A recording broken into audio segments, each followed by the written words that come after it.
This is definitely a bit of a weird situation to be in right now. Usually, when this happens, it's not third party games that are pulled off of Xbox, but rather, first party games. And while I do think and agree with the idea of timed exclusivity as a way to be pro your product, and we've seen that in lots of places. We've seen it from a lot of different companies.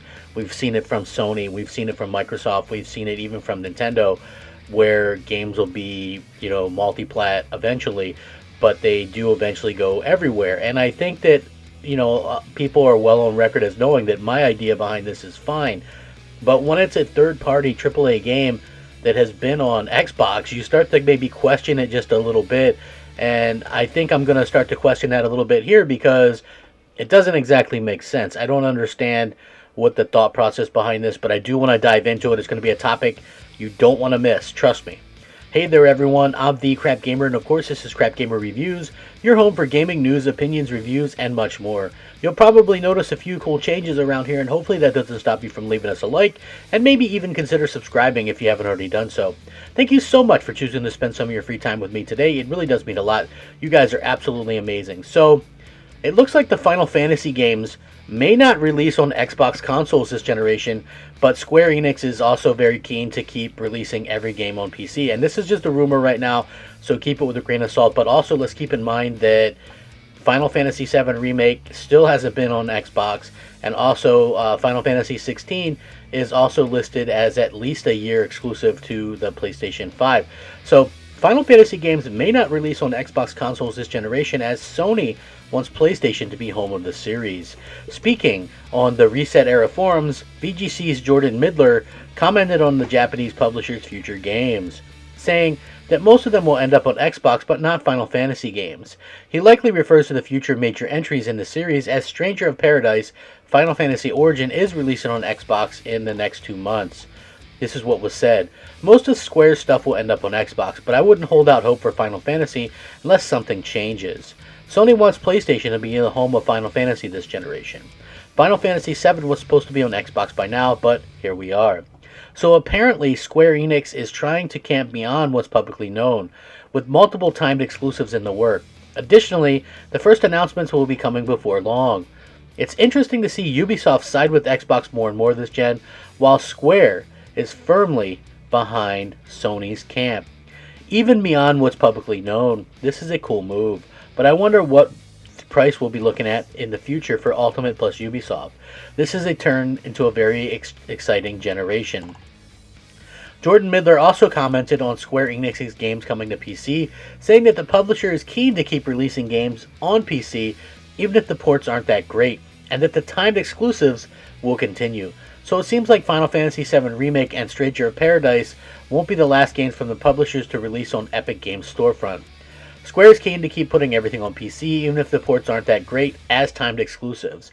While Square Enix has been keen to continue releasing all their games on PC is definitely a good thing, the fact that they are willing to, even if the ports aren't great, doesn't sound good at all, especially in light of the disappointing Final Fantasy VII Remake port, which is extremely bare bones, as highlighted in the review here. Now, obviously, Square Enix is a little bit hit or miss right now. That's the first thing I'll say. And what I mean by that is their whole dabbling into the whole NFT thing, and obviously that's going to turn a lot of consumers away.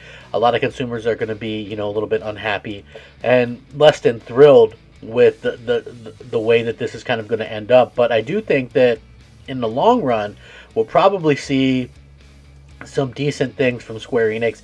It's hard to discount them. I got to be honest, from my point of view, when it comes down to everything that's happening with Xbox and PlayStation and Ubisoft and Square, I really think that, some of these developers and publishers are taking a huge step back with the products that they're giving us.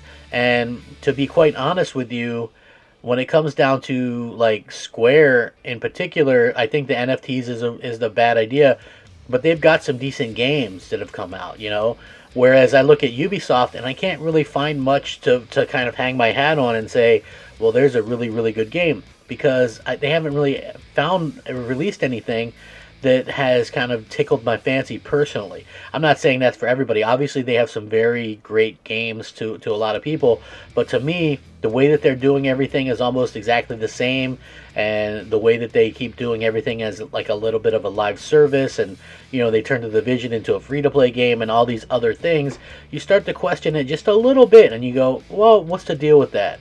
It's the same thing like EA went through a period of where they had to find themselves. And I'm not saying EA is perfect by any means. They obviously aren't. But when you look at it, they were surprised by something like their Jedi game, right? And they're going to make a sequel. And they're also put a little bit more faith in the single-player games. Hence, we're getting a Dead Space remake. Obviously, there's going to be some things that they're going to do that are going to be considered wrong and some missteps. Like Battlefield was like kind of an incomplete game.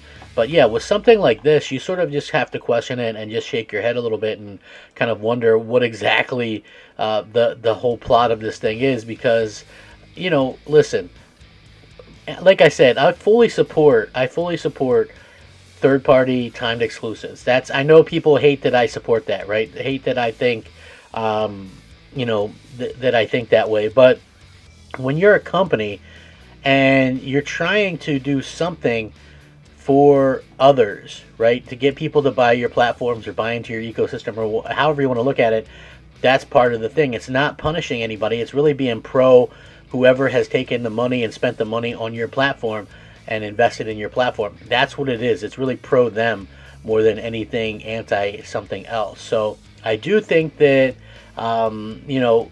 that's going to be what we have to kind of look at.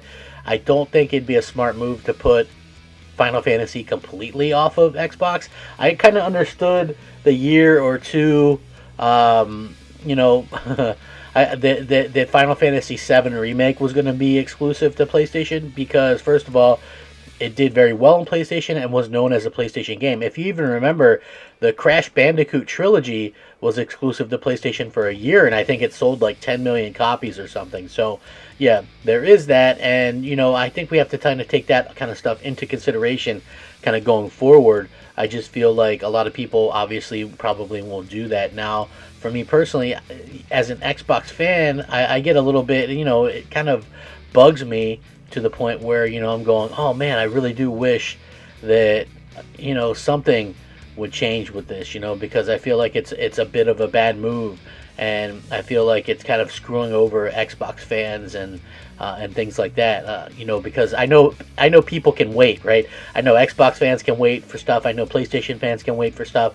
It's not above us to wait for stuff, but, at the same time, I think that it's just one of those things where we shouldn't have to never get these things, right? Like, it doesn't make a lot of sense, and I just hope that something is worked out along the way where, we can have some kind of accord there, at some point, even if it's a year or two down the line, that the stuff comes to Xbox too, because those games were coming to Xbox, and Xbox fans were being pretty receptive of them at the time. So, I hope that they change their mind, and I hope that this rumor isn't true.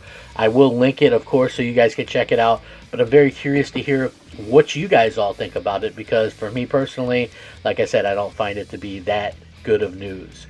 Let me know. Rack 'em up, fact 'em up, Crap Gamer 'em up. Thanks for watching. Crap Gamer out.